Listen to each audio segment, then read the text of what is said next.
Ok. Et puis j'espère que vous allez tous bien. Avant de commencer ce petit message de 10 minutes, alors que je préparais ce temps, j'ai prié et puis le Seigneur me dit, mais j'ai envie de les encourager en fait. Et je dis, bon, ok, bah, on y va. Et je me disais, mais alors, quelle est la manière dont Dieu aime nous encourager finalement? Je me disais, mais souvent, il se sert de nous pour encourager les uns et les autres, de vous, de moi. Euh, c'est vrai que sur cette terre, on est les mains et les pieds de Dieu, hein, mais on est aussi sa bouche finalement. Alors je me disais, et je vous soumets ça à chacun, pourquoi pas prendre un temps cette semaine pour nous encourager les uns les autres par un petit message ou si on se croise, ou ça peut être c'est super ce que tu fais là, continue, merci de m'avoir rappelé cette semaine, ah ben t'as prié pour moi, je me suis sentie soutenue, t'as pris du temps pour les travaux, c'est génial. Alors je vous donne plein d'exemples là, comme ça, ou ça fait longtemps qu'on ne s'est pas vu, hein, ça arrive beaucoup en ce moment, mais je t'oublie pas. Et puis vous pouvez le faire dès maintenant dans le chat aussi, pourquoi pas. Mais prenez le temps vraiment cette semaine de vous encourager les uns et les autres. Parce que je trouve que en ce moment, quand j'y réfléchis, je me dis, il y a tout qui est vraiment ébranlé, qui bouge autour de nous, hein. On se sent vraiment comme si on avait besoin de se rocher, parce qu'on sent que tous les flots s'est déchaîné autour de nous. Il y a des vagues, hein, voilà, je ne vous fais pas de dessin, vous savez tous de quoi je parle. Et ça bouge tout le temps, il faut tout le temps se remettre à la page, etc. Mais heureusement, la Bible nous dit que le ciel et la terre vont passer, mais que sa parole à lui, elle demeure, hein, c'est ce qui reste, c'est ce rocher. Et justement, j'avais envie de vous partager un verset de la parole qui me touche vraiment particulièrement en ce début d'année. Voilà ce verset. Ainsi, ces trois choses demeurent, la foi, l'espérance et l'amour. Mais la plus grande de ces choses, c'est l'amour. Donc, je vous demande de me permettre maintenant de juste transposer ces trois mots, foi, espérance et amour, en des termes un peu plus pratiques. D'abord, l'amour, hein, puisque c'est la plus importante des trois, donc on va commencer par celle-là. On pourrait dire que l'amour, il prend forme au travers des relations, en fait. La relation avec Dieu, relation les uns avec les autres. La Bible nous dit que c'est à l'amour qu'on a les uns pour les autres que le monde va reconnaître qu'on est chrétien. Donc, en fait, l'amour, il doit être manifesté. Il doit être manifesté en parole, en action, pour pouvoir faire son travail, c'est-à-dire révéler Christ, hein. C'est pour ça que je vous ai suggéré, là, de prendre un moment pour vous encourager. C'est très, très simple comme idée, mais en même temps, ça va manifester Christ de façon concrète et lisible pour vraiment tout le monde, que ça soit quelqu'un qui est proche de Dieu ou quelqu'un qui n'est pas encore aussi proche. Et ça va permettre de révéler cet amour de Dieu qui parfois est caché pour certains. On ne peut pas se contenter juste de dire qu'on aime Dieu, hein. Celui qui n'aime pas son frère, la parole nous dit qu'il voit, comment peut-il aimer Dieu qu'il ne voit pas?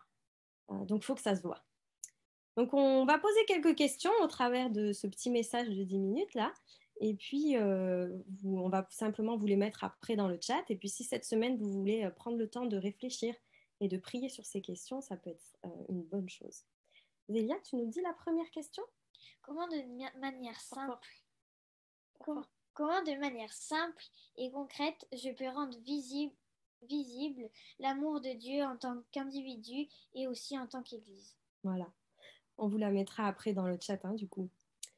On a le deuxième terme qui est l'espérance. Et l'espérance, on peut le traduire par vision, tout simplement. C'est là vers quoi nous allons. La Bible nous dit encore que Moïse, il avait les yeux fixés sur la récompense, sur la terre promise. Et je crois que c'est ça, en fait, qui lui a donné la force de marcher pendant 40 ans avec des râleurs, hein, parce qu'il y a eu beaucoup de râleurs, hein, dans cette période-là. C'est écrit aussi que, faute de vision, le peuple périt. On ne veut pas voir nos familles, nos communautés, nos églises, etc., mourir parce qu'on n'a pas de vision. Donc, ces promesses que Dieu nous a données, que Dieu nous donne encore, cette mission qu'on a, il faut qu'on se la rappelle et qu'on se la rappelle régulièrement, qu'elle soit toujours en fait devant nos yeux.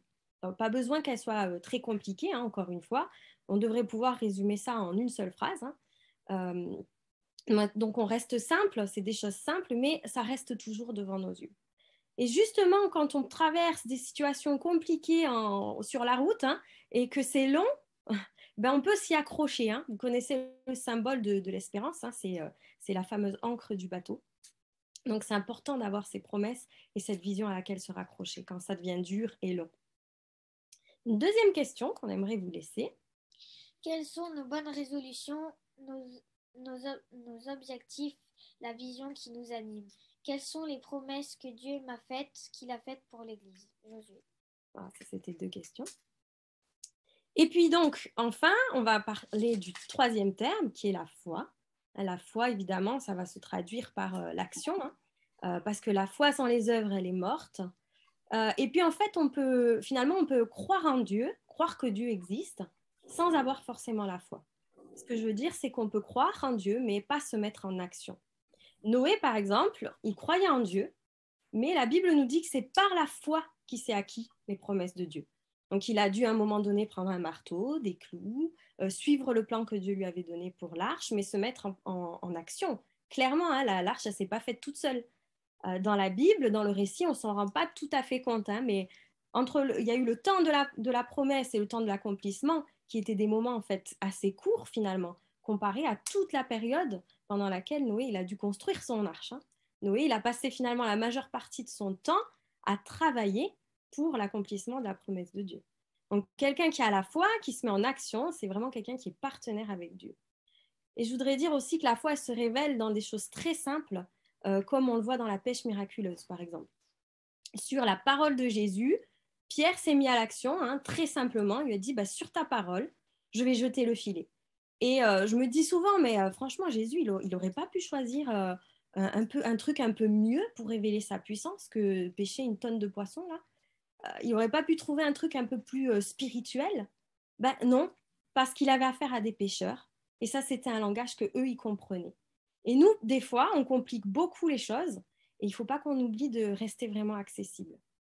Alors après, les bonnes résolutions, la vision, il faut qu'on passe à l'action, simplement. Sinon, finalement, à quoi ça sert? Il ne se passe rien de spécial.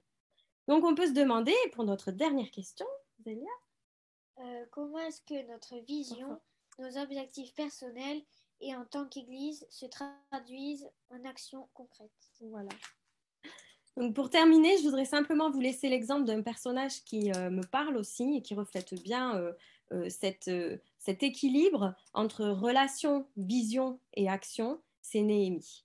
Et puis à un moment donné, il va dire au peuple, venez, rebâtissons la muraille de Jérusalem. Et le peuple va répondre, levons-nous et bâtissons. Et la Bible nous dit qu'ils se fortifièrent dans cette bonne résolution.